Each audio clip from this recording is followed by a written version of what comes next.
திருமூல திருவடிகள் போற்றி போற்றி. திருமந்திரம் 6ஆம் தந்திரம் 5வது அத்தியாயம் தவத்தில் 1627 என்று நாம் சிந்திக்கின்றோம். இருந்து வருந்தி எயில் தவம் செய்யும் பெருந்தன்மை ஆளரை பேதிக்க வென்று இருந்திரனே எவரே வரினும் திருந்துருந்தன் சிந்தை சிவனவன் பாலே. தவத்தை பத்தி பேசும்போது தவத்துல எவ்வளவு உறுதியா இருக்கிறோம், அது எத்தகைய இது அப்படின்றத அந்த பாடல வலியுறுத்துறதா நினைக்கிறேன். ஏன்னா உண்மையான தவத்துல இருப்பவர்களை யாருமே திசை திருப்ப முடியாது. இதுக்கு நிறைய புராண கதைகள் கூட இருக்குது. தவத்துல இருப்பவர்களை சோதிக்க நிறைய சவால்கள் வரும். புராணங்கள்ல பாத்தீங்கன்னா முனிவர்கள் கடுமையான தவம் இருப்பாங்க. இந்திரன் தன் பதவியை காப்பாற்றிக் கொள்ள தேவலோக மாண்பை ரம்பை ஊர்வசி எல்லாம் அனுப்பி அந்த தவத்தை கலைக்க முற்படுவாங்க. அப்போ யோகியானவன் சிவனை மட்டுமே நோக்கி தவத்தை இருந்து உடல் மெலிந்து உலகத்தை மறந்து ஒரு கல்ல போல அசையாம இருக்கணும் அப்படின்றாரு. அப்படி இருக்கும்போது அப்படி இருக்கக்கூடிய ஒரு நிலையில ஒரு செய்தி என்ன ஆயிடுச்சுன்னு சொன்னா, தவத்தின் மூலமாக உடல் வெப்பம் அதிகமாகும். அப்ப இந்திரன் தேவேந்திரர்களுக்கெல்லாம் தலைவன். அவனுக்கு பயம் வந்துடுது, வேணாடா நம்ம குளிச்சுட்டு வந்துருவான் போல இருக்கு அப்படின்னுட்டு நிறைய மாலைகள்லாம் அனுப்புவான். பொருள், அதிகாரம், அழகான தேவ கன்னியர் இப்படிலாம் அனுப்பி மயக்க பார்ப்பான். இப்ப சாதாரண மனிதர்கள் என்ன பண்ணுவாங்கன்னா, சிவனவன் பாலே அப்படின்ற மாதிரி ஒப்படைச்சொன்னோம். சாதாரண மனிதர்கள் அது இருக்க மாட்டாங்க. தவத்தினுடைய எய்ம் என்னன்னா சிவனவன் பாலே அப்படின்ற மாதிரி ஒன்லி சிவன் தான் அப்படின்னு நேர்கோட்டுல நிக்கிறதுன்ற மாதிரி இந்த பாடல நிறைய சொல்ல வராரு. ஸோ வாழ்க்கையில ஒரு லட்சியத்தை நோக்கி தவம் செய்யணும். கவன சிதறல்கள் வரும், வெளியிலிருந்து நிறைய சவால்கள் வரும். இது தவத்துக்கும் உண்டு, வாழ்க்கையினுடைய எய்மாக இருக்கக்கூடிய கோலுக்கும் உண்டு. இந்த பெருந்தன்மையாளன்ற வார்த்தை யூஸ் பண்றாரு. இதுதான் முக்கியமானது. யார் வந்தாலும் சரி, எதை கொடுத்தாலும் சரி, தம் மாதையிலிருந்து மாறாதவங்களுக்கு அற்புதமான ஒரு சொல்ல பயன்படுத்தி வருகின்றார். இருந்து வருந்தி எயிரவன் செய்யும் அப்படின்றார். ஆனா இருந்து வருத்தப்படக்கூடிய விஷயங்களை செய்யக்கூடியதுதான் புலன்கள். அப்ப அதை அடக்கி ஓரிடத்தில் அமர்ந்து உடலை வருத்தி உணவை குறைத்து புலனடக்கம் செஞ்சால் மேன்மையான தவம் செய்யலாம் அப்படின்றது இந்த பெருந்தன்மையாளரை பேதிக்க வென்றே என்றேன்னு சொல்றாரு. அப்போ உயர்ந்த குணமும் மன உறுதியும் இருக்கணும். தவ வழிகள் நிறைய டிஸ்டர்பன்சஸ்கள் கலைக்கிறதுக்கு வரும் அப்படின்றது நிறைய நம்ம அந்த பாடல்ல சுட்டி காட்ட வர்றாரு.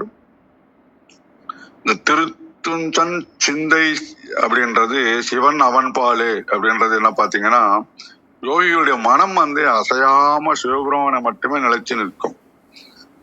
லௌக வாழ்க்கைக்கு திருப்பி வர மாட்டாங்க. அவங்க ஒன்ஸ் மேல ஏறிட்டாங்கன்னா அந்த எண்ணிலேயே நிக்கிறது. அப்ப அண்மையான தவம் இருக்கிறவங்களுக்கு விண்ணுலக தேவர்கள் தடுத்தாலும் சரி, இல்ல வேற ஏதாவது ஆசைகள் காட்டினாலும் சரி, கொள்கைகள் சிந்தனைகள்ல மாறாம இறைவனிடம் மட்டுமே ஆழமாக குடிக்கொள்ளுகின்ற தவத்தை பத்தி தான் இங்க ரொம்ப வலியுறுத்துறாரு. விஸ்வாமித்திர கூட தெரியும், ரொம்ப கடுமையான தவம் இருந்தாரு. இந்திரன் உடனே மேனகி அழகியை அனுப்புறாரு. அவரு நிறைய ஆண்டுகள் செய்த தவத்தை ஒரு சில நொடிகள்ல அந்த அழகியை பார்த்ததால தவத்தை இழந்து விடுகின்றார். ஆனா பின்னால ரொம்ப வரும்போது அவளை கல்லாக்கிறாரு. என்ன இருந்தாலும் அவருக்கு தவம் முழுமையடையவில்லை. அப்ப முனிவர்களுக்கே இப்படி. அது அர்ஜுனன் பாத்தீங்கன்னா, அர்ஜுனன் ஊர்வச்சின்னு ஒரு கதையில பாத்தீங்கன்னா, திருச்சுஞ்சங் சிந்தை பசுபதி அஸ்திரம் வாங்கறதுக்காக இந்திரலோகம் போறாரு. அப்ப ஊர்வசி அனுப்புறாங்க அர்ஜுனன் மேல காதல் கொள்றதுக்காக. அப்ப அர்ஜுனன் என்ன பண்றாரு, ஊர்வசியினுடைய பேரழக தேவலோகம் வாங்கிய தலைவி இல்லைங்களா, அவங்களை பார்த்து மழங்கல தனது தாயை போல கருதி வணங்கினான். அப்போ ஊர்வசி கோபம் ரொம்ப பேடியாலாம் தப்பிச்சு பார்த்தாரு, ஒண்ணுமே நடக்கலாம். அந்த மாதிரி சக்சஸான நிறைய கதைகளும் இருக்குது. முனிவர்கள் தவம் ரம்பை ஆடல் பாடல்களுக்கெல்லாம் மலங்கி பல ஆண்டுகள் தவமா ஒரு நிமிஷத்துல ஏற்கின்றாங்க கதையெல்லாம் படிச்ச மாதிரி.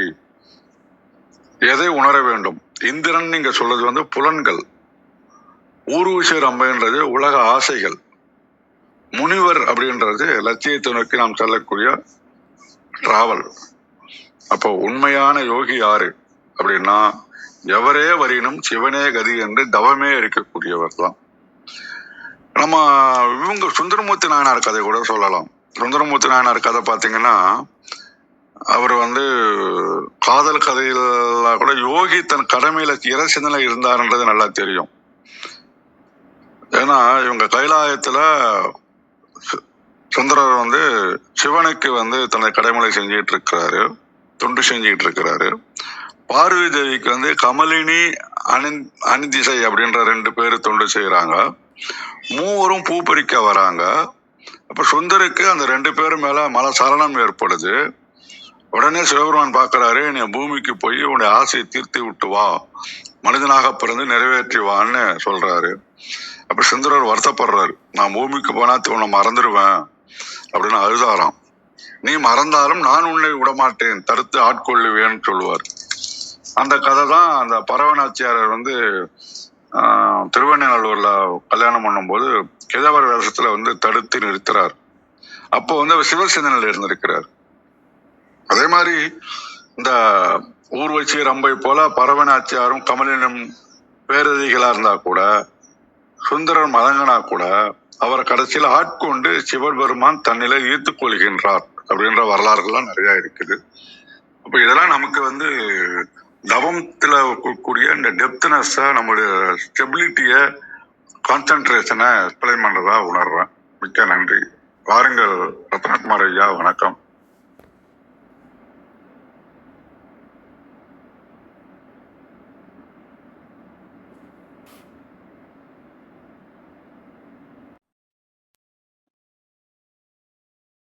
விந்தியம்மா, நீங்க கூட வரலாமா?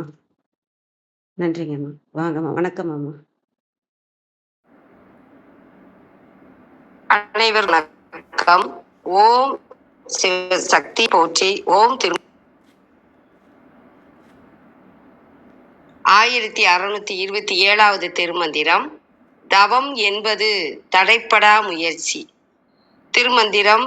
இருந்து வருந்தி எழில் தவம் செய்யும் பெருந்தன்மையாளரை பேதிக்க என்றே, இருந்து இந்திரனே எவரே வரினும் திருந்தும் தம் சிந்தை சிவன் அவன்பாலே. அருமையான திருமந்திரம். ஓரிடத்தில் நிலையாக அமர்ந்து ஆசைகளை விட்டு விலகி உடல் வருந்த மேலான உயர்ந்த தவத்தை மேற்கொண்டிருக்கும் மேலான தவ யோகிகளை அத்தவ நினைவில் இருந்து பிரிப்பதற்கு என்றே, சூழ்ச்சியினை செய்வதற்கென்றே காத்திருக்கின்ற இந்திரன் முதலான எவர் வந்து தடுக்க நினைத்தாலும் தவ யோகிகள் தம் மனம் சிவனவன் நினைவிலேயே மேலும் மேலும் பொருந்தி இருக்குமே அல்லாமல் தவம் குலைய கலையாது. எழில் அழகு, மேன்மை, பெருந்தன்மை, உயர்ந்த நல்ல குணம், பேதிக்க பிரிக்க, திருந்தும் திரும்பவும், சிந்தை மனம் தவ முயற்சி. அனைவருக்கும் நன்றி, வணக்கம். சிவசிவ. திருச்சிற்றம்பலம். நன்றிங்கம்மா. நல்ல விளக்கம் வந்தது. மிக்க நன்றிங்கம்மா. வாங்க ரத்னகுமார் ஐயா. வணக்கம் ஐயா.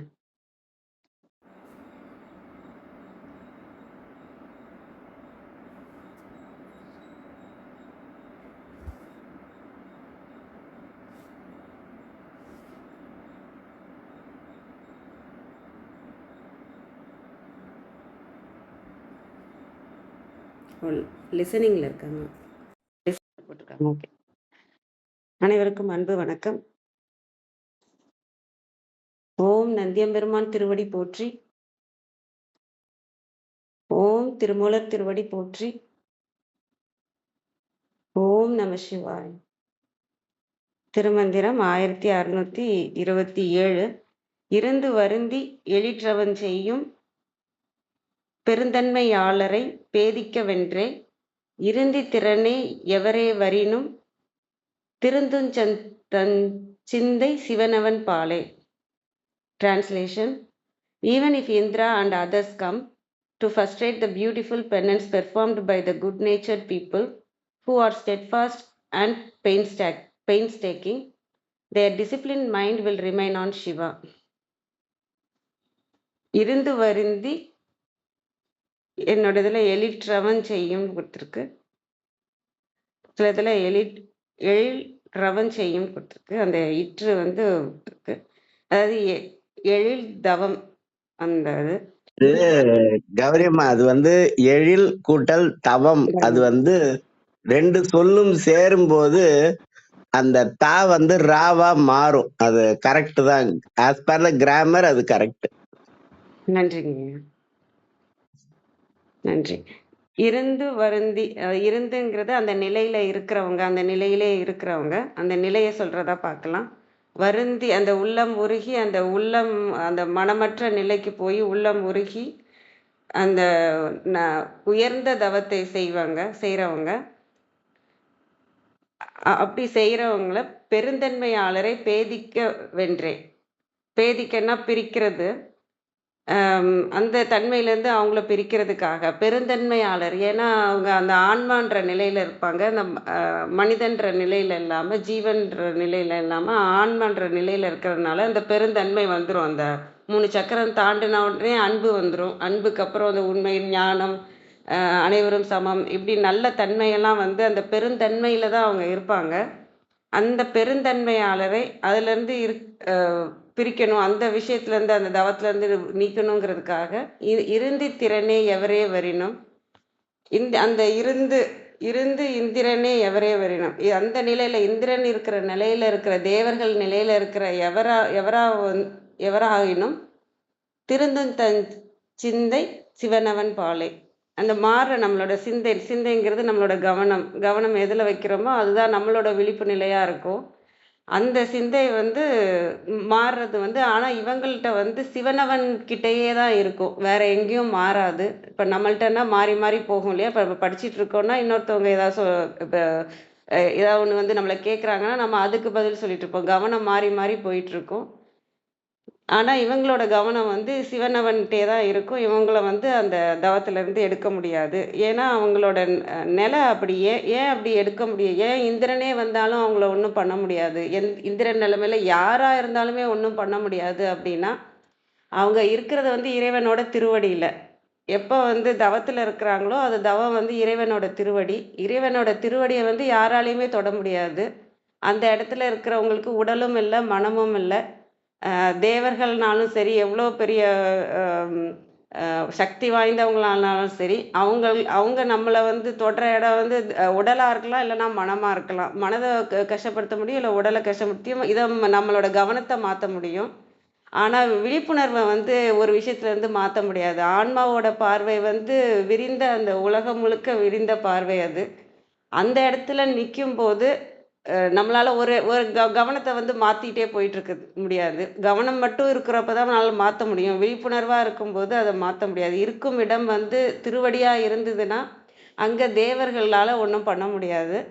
அதனால் அந்த திருவடியிலேயே, அந்த இதுலேயே இருக்கிறவங்க வந்து அந்த சிவனையே பற்றி கொண்டே இருக்கிறவங்க வந்து அவங்கள யாராலையும் ஒன்றும் செய்ய முடியாது அப்படிங்கிறது தான் இந்த பாடல்லேருந்து நான் புரிஞ்சுக்கிறது. அனைவருக்கும் நன்றி. வாங்க கிருத்திகாமா, வணக்கம் அம்மா.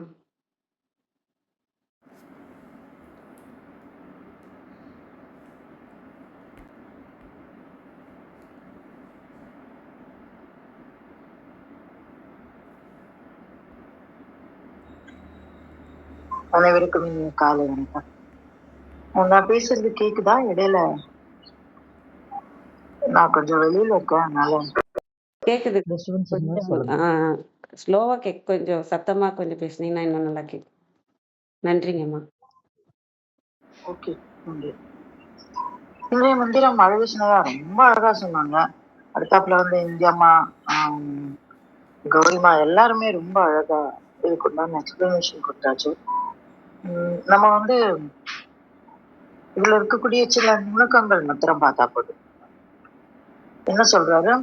முதல்ல இருந்து வருந்தி எழில் தவம் செய்யும். எழிற்றவம் அப்படின்னா ஐயா சொன்ன மாதிரி எழிலான தவம், எழில் தவம் அப்படின்னு வாசிக்கலாம்.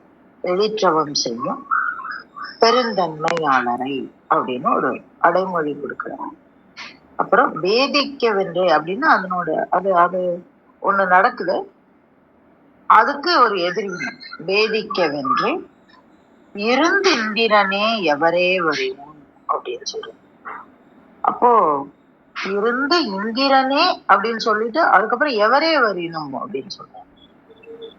திருந்தும் தன் சிந்தை சிவனவன் பாவே அப்படின்ற திருந்து தன் சிந்தை அப்படின்னு இந்த மந்திரம் வந்து கொஞ்சம் கடினமான மாதிரி இருக்கும் வாசிக்கிறதுக்கு. ஆனா ரொம்ப அழகான பொருள் உள்ள இருக்கு. சிவனவன் பாலை சிந்தையை வைத்து எந்த சிந்தை அப்படின்னா திருந்தும் தன் சிந்தை சிவனவன் பால் வைக்கிறது. அப்போ அந்த சிந்தை வந்து மாறிக்கொண்டே இருக்கிறது. திருந்துறது அப்படின்னா ஒரு இடத்துல இருந்து இன்னொரு இடத்துக்கு சரி பண்றது அப்படின்னு நம்ம அதுதான் பார்க்கணும். அவனை திருத்து அப்படின்னு சொல்லுவாங்க. அவனை திருத்து அப்படின்னா அவன் ஏதோ தவறு செய்யறான் அப்படிங்கிறதாவும் எடுத்துக்கலாம். இல்ல நீங்க வந்து இன்னொன்னு திருத்து அப்படின்னு சொல்லுவோம். அப்படின்னா என்ன சரி செய் அப்படிங்கிறதுக்கு இன்னொன்னு காய் திருத்தி கொடு அப்படின்னு சொல்லுவாங்க. எங்க வீட்டுல எல்லாம் நம்ம எல்லாம் காய் நறுக்கி கொடுன்னு சொல்லுவோம். எங்க வீட்டுல எங்க கணவர் வீட்டுல என்ன சொல்லுவாங்கன்னா காய் திருத்தி கொடு அப்படிவாங்க. திருத்தி கொடு அப்படின்னா எப்படி வேண்டுமோ அப்படி. நறுக்கிறதுன்னா அது கட் பண்றதுன்னு ஒரு மாதிரி நெகட்டிவா இருக்கும். அதனால நீ என்ன பண்ணு திருத்தி கொடு அப்படின்னு சொல்லுவாங்க. அப்போ அந்த திருத்தும் வந்து ஒரு காய் ஒரு மாதிரி கட் பண்ணுவோம் இல்லைங்களா? இப்போ அவியல் பண்றதுன்னா வேற மாதிரி கட் பண்ணுவோம், கூட்டு பண்றதுன்னா வேற மாதிரி கட் பண்ணுவோம், காய் பண்றதுன்னா வேற மாதிரி கட் பண்ணுவோம். அப்ப அது அந்த மாதிரி அதை வந்து திருத்துதல் அப்படின்னு சொல்லுவாங்க. திருந்தும் செல்வி. அப்ப இந்த மனம் வந்து எப்படி இருக்கு அப்படின்னாக்க சதாசர்வ காலமும் ஏதோ ஒரு எண்ணத்துல இருக்கக்கூடியது. அந்த எண்ணத்தை திருத்தி சிவனவன் பால் வைக்கக்கூடியது. எப்போ இருந்து இந்திரனே எவரே வரினும் அப்படின்னு சொல்லுவாங்க. இப்ப இந்த இடத்துல இந்திரன் அப்படிங்கிறது ஒரு உவமை தான். எதற்கு உவமை அப்படின்னா இந்திரன் வந்து ஆசைகளுக்கான ஒரு அந்த விளைவு அப்படின்னு சொல்லுவோம். மாளா விளைவு. இந்திரனை பொறுத்த வரைக்கும் அவனுக்கு வந்து விளைவு அடங்கவே அடங்காது, ஆசை அடங்கவே அடங்காது. எல்லா இடத்துலயும் ஆசை மிகுந்து இருக்கக்கூடியவன் அவன். அவனுடைய பதவி ஆகட்டும், காமமாகட்டும், பொருளாகட்டும், எல்லாவற்றுக்கும் விளைவு மிகுந்தவன் இந்திரன். அதனாலதான் அந்த இந்திரன் அப்படிங்கிற ஒரு சொல் வந்து விளைவு அப்படிங்கிற ஒரு சொல்லோட தொடர்புடையதா உருவகப்படுத்தப்பட்டிருக்கிறது. அப்போ அந்த ஆசை வென்றுட்டாலே எவர் வரினும் நம்ம அதை வென்று விடலாம். அதனாலதான் அடுத்த வார்த்தை எவரே வரினும் அப்படின்னு சொல்றாரு. அப்ப ஆசை வந்தால் ஆசையை நம்ம வென்றுட்டோம் அப்படின்னா மனம் திருந்து விடும். அதற்கு பிறகு எவர் வரினும் நம்ம வந்து நம்முடைய சிந்தை எங்கே இருக்கும் என்றால் சிவனவன் பால் இருக்கும் அப்படின்னு சொல்லலாம். ஏன்னா அதுதான் நமக்குள்ள இருக்கக்கூடிய அந்த விளைவுதான் முதல் காரணம். எதற்கு பெருந்தன்மையாளரை பேதிக்கவென்றே அப்படின்னு சொல்லணும். இப்பதான் நம்ம 2வது வரிக்கு போனோம். அப்போ அந்த பெருந்தன்மையாளரை எப்படி பேதிக்க முடியும் அப்படின்னா ஆசை வந்துச்சுன்னா பேதிச்சிடலாம். ஆஹா இவங்க எவ்வளவு அழகா தவம் பண்றாங்க அப்படிங்கறத அப்படியே உள்ளுக்குள்ள போயிடுச்சுன்னா நம்ம நல்ல தவம் பண்றோம், முடிஞ்சு போச்சு. அப்போ அந்த அந்த பேதித்தல் அப்படின்னா அசைத்து பார்த்தல், அதை மாற்றுதல் அப்படிங்கிற மாதிரி வரும். அப்ப அந்த ஆசை வந்து அத்தனை வேரையும் அழிக்கக்கூடிய அதை நம்ம பார்த்திருக்கோம். அதனாலதான் சொல்றாரு பெருந்தன்மையாளரை பேதிக்கவென்றே இருந்து இந்திரனே எவரே வரும். அப்ப அந்த ஆசையை வென்றுட்டா யார் வந்தாலும் நம்மளால ஜெயிக்க முடியும். நம்முடைய திருந்த சிந்தையை சிவனவன் பால் வைக்க முடியும். அப்படி இல்லைன்னா அது பேதித்து போய்விடும். இப்பதான் முதல் வரைக்கு வரும். நம்ம இருந்து வருந்தி எழில் தவம் செய்யும் பெருந்தன்மையாளரே அப்படின்னு. இப்ப இந்த இந்த இந்த திருந்த சிந்தையின் பால் இருப்பவர்கள் செய்யக்கூடிய தவம் தான் இருந்து வருந்தி எழில் தவம் செய்யும், எழில் தவம் செய்தல் அப்படின்னு நம்ம புரிஞ்சுக்கலாம். இப்ப எப்படி வருதுன்னு பாருங்க. இந்த இந்த தவத்தை இப்படி செய்தால் நம்முடைய சிந்தையை சிவனவன் பால் வைக்கலாம் அப்படின்னு நம்ம சொல்லும்போது, எப்படி இருந்தி வருந்தி திவம் எப்படி நம்ம அது தவம் செய்வது, அதை தவத்தை எங்க நம்ம எழில் தவமாக மாற்றுவது நமக்கு தெரியாது. ஆனா அதுக்குதான் இப்படி போனோம்னா நம்மளால ரொம்ப எளிதா புரிந்து கொள்ள முடியும். எது எழில் தவம் அப்படின்னாக்க, திருந்த சிந்தையை சிவனவன் பால் வைப்பது எழில் தவம். எப்படி இருந்தி வருந்தி எழில் தவம் செய்வது அப்படின்னாக்கா, மனம் பேதிக்காதவாறு, எதானால் பேதிக்காதவாறு, இந்திரன் முதலாகிய தேவர்கள் வந்து எடுத்தாலும் தடுத்தாலும் யார் வரினும் நம்முடைய சிந்தையை மாற்றாது இறைவன் பால் வைப்போம் என்றால் அது இருந்தி வருந்தி தவம் செய்தலாகும், எழில் தவம் செய்தலாகும். இப்படி செய்தவர்கள் யாரு? பெருந்தன்மையாளர்கள். ஏன் இந்த இடத்துல பெருந்தன்மையாளர் அப்படிங்கிற ஒரு வார்த்தையை வைக்கிறாரு? இந்த வார்த்தையோட முக்கியத்துவத்தை அழகிசன் ஐயா கூட இன்சிஸ்ட் பண்ணாரு. எதற்காக இந்த இடத்துல பெருந்தன்மையாளர்னு நம்ம சொல்றோம் அப்படின்னா, இது நம்ம இயல்பா நடக்கக்கூடிய விஷயம்தான். நீங்க நம்ம ஒரு பூஜை பண்றோம், இல்ல ஒரு தவம் பண்றோம், இல்ல ஒரு தியானம் பண்ணிட்டு இருக்கோம், இல்ல ஏதோ ஒரு விஷயம் ஆபீஸ் வேலைதான் பார்த்துட்டு இருக்கோம். திடீர்னு யாராவது வந்து சொன்னா, நான் இதை முடிச்சிட்டு வரேன், என்ன தொந்தரவு பண்ணாத, அந்த ஒரு சிறு தடங்களை கூட நம்முடைய மனம் ஏற்றுக்கொள்ளாது. அப்ப அந்த இடத்துல நம்மளுடைய அந்த சிறுமை வந்துவிடும். இல்ல இல்ல இல்ல இல்ல நான் இது முடிக்கிற வரைக்கும் என் பக்கத்துல கூட வராது, என்கிட்ட யாரும் பேசாதீங்க, இது என்னுடைய பூஜை நேரம், இது என்னுடைய தவ நேரம், இது என்னுடைய தியான நேரம். இப்படி நம்ம வந்து நம்முடைய நேரத்தை குறுக்கி கொள்கிறோம். அதுக்கப்புறம் நீ வேணா வாங்க, அப்புறம் நம்ம வேற மனுஷங்களா இருப்போம், நல்லா பேசுவோம், நல்ல அன்பா இருப்போம். ஆனா நம்ம இந்த நேரத்துல இருக்கும்போது, ஏன்னா அது வந்து நமக்கே இருந்தி வருந்தி செய்யக்கூடியதாக ஒரு விஷயமான மாறி விடுகிறது. எதனால? நம்ம வந்து அப்படி யாராவது வந்து பேசும்போது அந்த மனதுல இருக்கிற அந்த சிந்தனை போய் அவர்கள் பேசுவதில், அவர்களுக்கு பதில் சொல்வதில், இல்லைன்னா அவங்கள அட்டன் பண்றதுல நம்ம சிந்தனை வந்து போயிடுறது. அப்போ இது நம்ம தவறு, அவங்களோட தவறு இல்லை. ஏன்னா நம்மளுக்கு வந்து சிவனவன் பால் சிந்தையை வைத்து எல்லா விஷயத்தையும் செய்யக்கூடிய தன்மை இல்லை.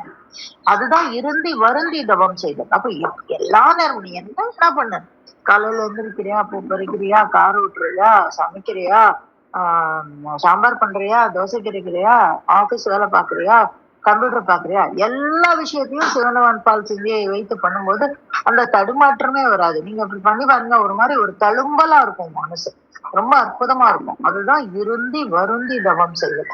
அப்ப நம்ம வந்து வருந்துறது அப்படின்னாக்க, இந்த மாதிரி டைம் குறிச்சு வச்சுட்டு அந்த நேரத்துக்கு யாரும் வராதுன்னு அப்படி பண்ற விஷயம் கிடையாது. இருந்து தவம் செய்த அப்படி பண்ணும்போது அது எழில் தவமாக மாறும். அப்படின்னா அப்படியே எவ்வாறு ஒரு ஆனந்த லகரியிலேயே நம்மளால இருக்க முடியும். அது சாத்தியமானா சாத்தியம்தான், அததான் சொல்றாரு. அப்படி செய்பவர்கள் பெருந்தன்மையாளர்கள் அப்படின்னு. அப்ப நம்ம இந்த இடத்துல ஏதோ இன்னொரு வஸ்துவை உள்ள கொண்டு வச்சு அந்த வஸ்துவின் பால் நம்ம வந்து வேலை பார்க்க வேண்டாம். நம்மளே அந்த லாகிரியில ஆழ்ந்துடுவோம். கௌரிமா சொன்ன மாதிரி அன்பு மிகுந்து விடும் அப்படின்னு நம்ம புரிஞ்சுக்கலாம். அன்பை நம்ம கொண்டு வந்து வச்சுக்க வேண்டாம்.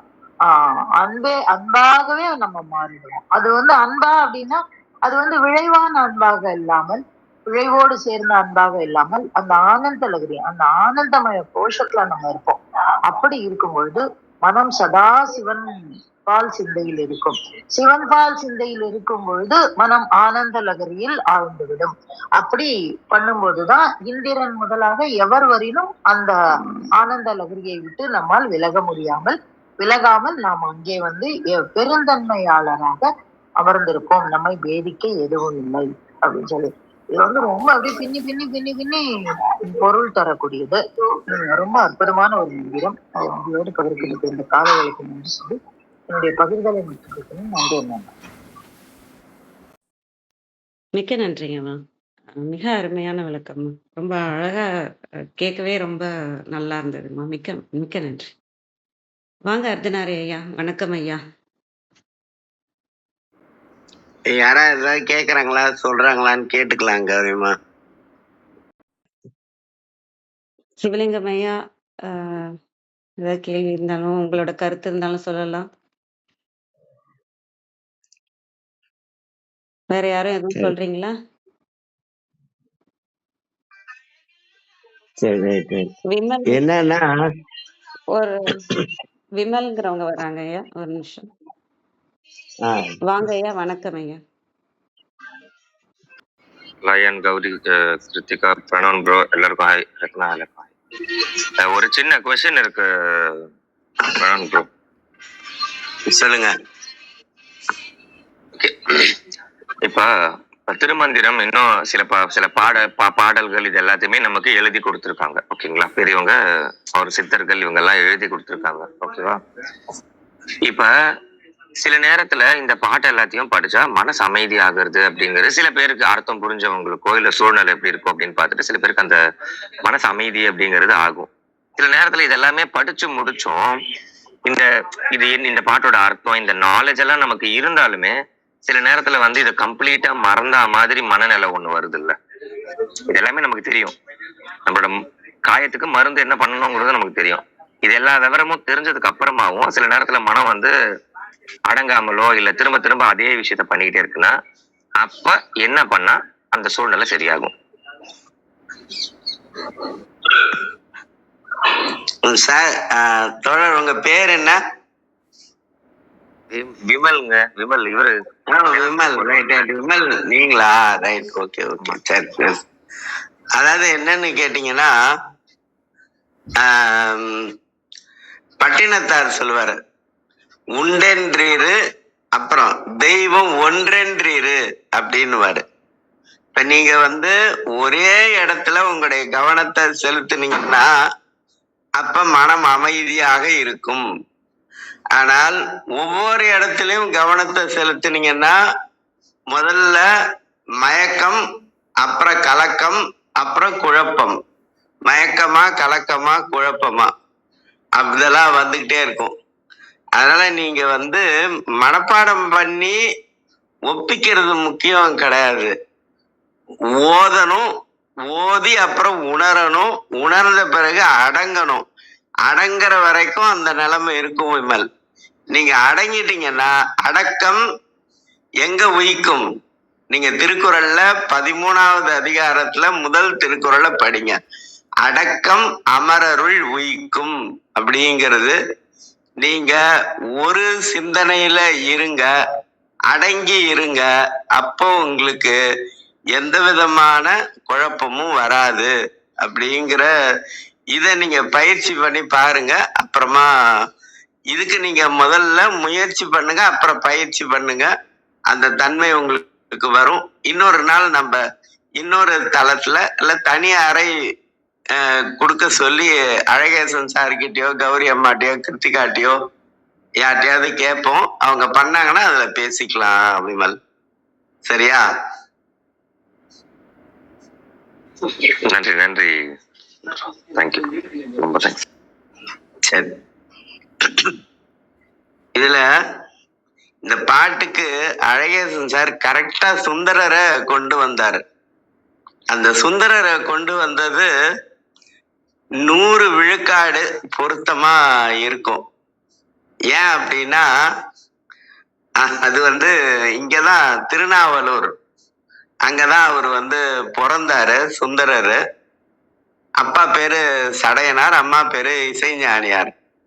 ஆனா பிறந்தா கூட அது நடுநாடுன்னு பேரு. அப்போ அந்த நடுநாட்டுல நரசிங்க முனையர் அப்படிங்கிறவர் தான் ஆட்சி செய்யறாரு. அவர் நம்பி ஆரூரர். சுந்தரருக்கு அப்பா அம்மா வச்ச பேரு நம்பி ஆரூரர். அவரை தத்தெடுத்துன்னு போயிறாரு நரசிங்க முனையர். அங்க போய் வளர்றாரு. வளரும் போது சடங்கவி என்ற ஒரு சிவாச்சாரியாரோட மகளை அவருக்கு மனம் பேசி முடிக்கிறாங்க.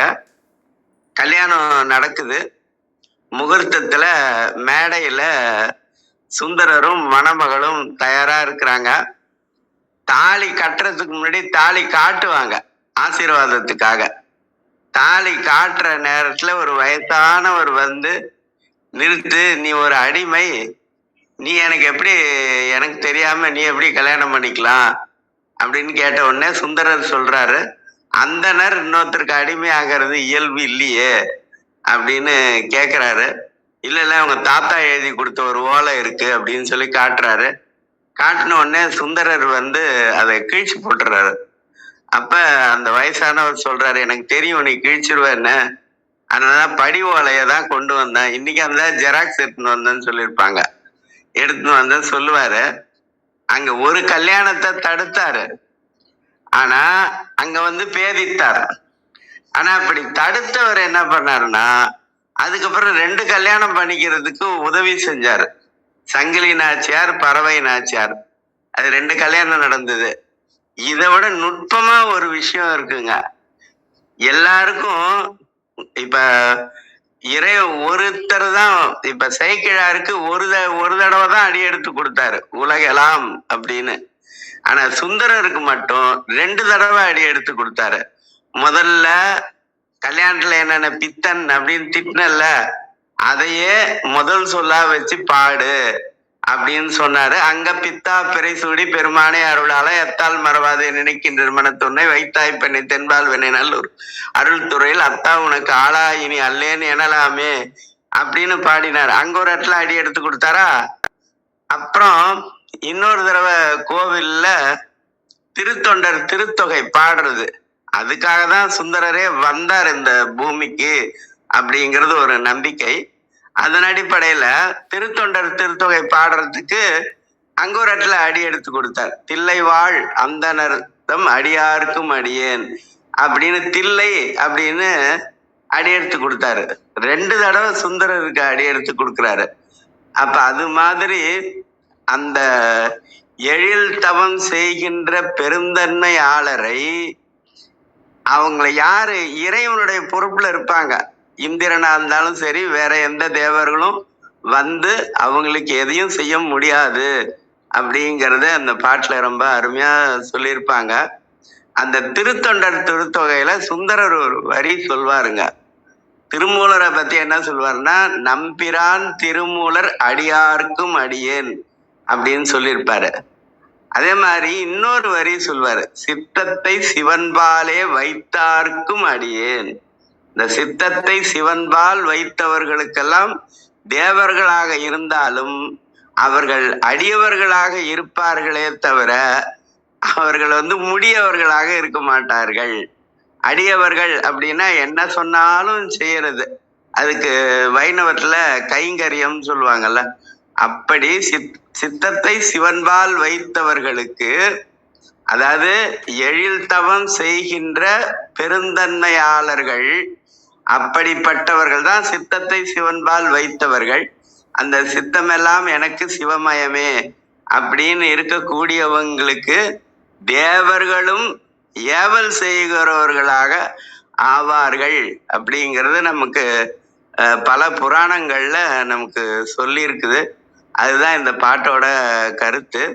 அதனால நம்ம வந்து இதுக்கும் நம்ம வந்து தில்லைவாழ் அந்தனதம் அடியாருக்கும் அடியேன் அப்படின்னு தொடங்கக்கூடிய திருத்தொண்டர் திருத்தொகை முழுக்க பார்க்கலாம். ஆனா அது கொஞ்சம் பெரியது. அதனால இன்னைக்கு வந்து அபிராமி அந்தாதியோட 53வது பாட்டு, அதை பார்க்கறதுக்கு முன்னாடி விமல் இருந்தாருன்னா அவருக்கு ஒரு வேண்டுகோள், நீங்க நாள்தோறும் வந்தீங்கன்னா உங்களுக்கு இது இன்னும் கொஞ்சம் நல்லா புரியும் அப்படிங்கிறத தெரிவிச்சுக்கிறேன். இன்னைக்கு அபிராமி அந்தாதியோட 53வது பாட்டு, அது ஓரளவுக்கு இந்த இன்றைய பாடலுக்கு ஒத்து வரும்.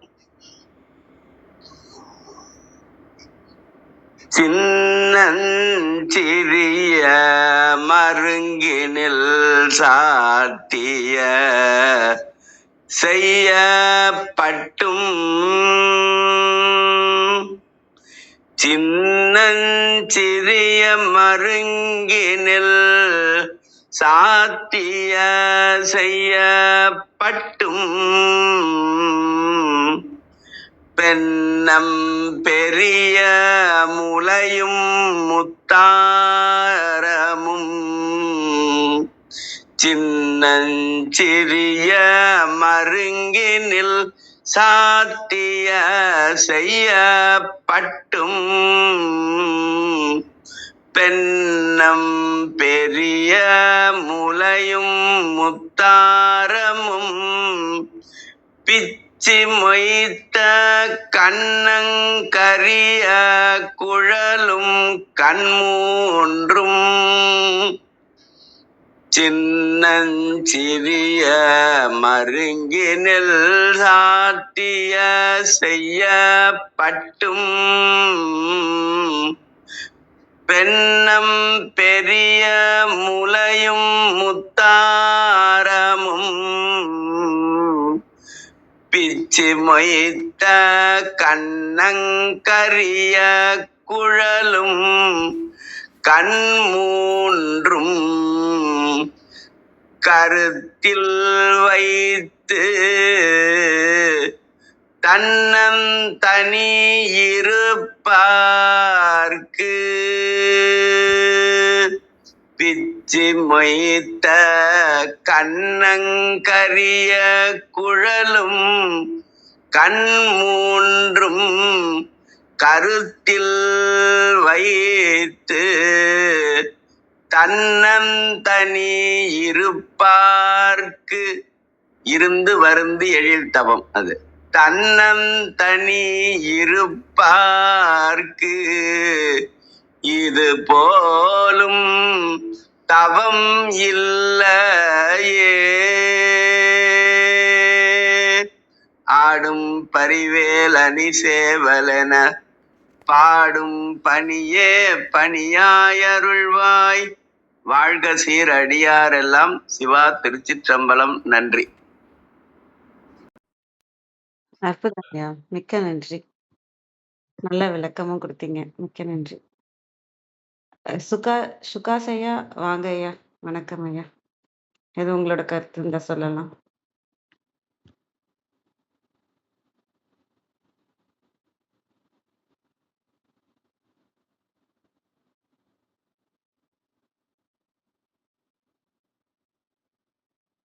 நன்றி.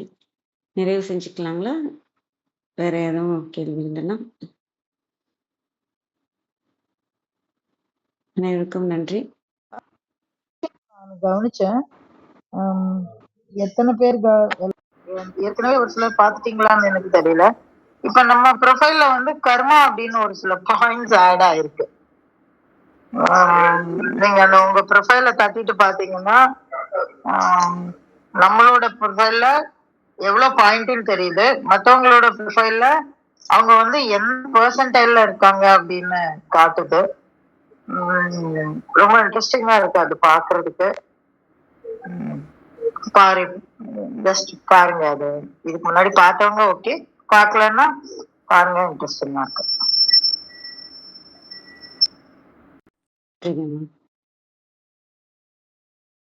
நிறைவு செஞ்சுக்கலாம்னு நினைக்கிறோம். அனைவருக்கும் நன்றி.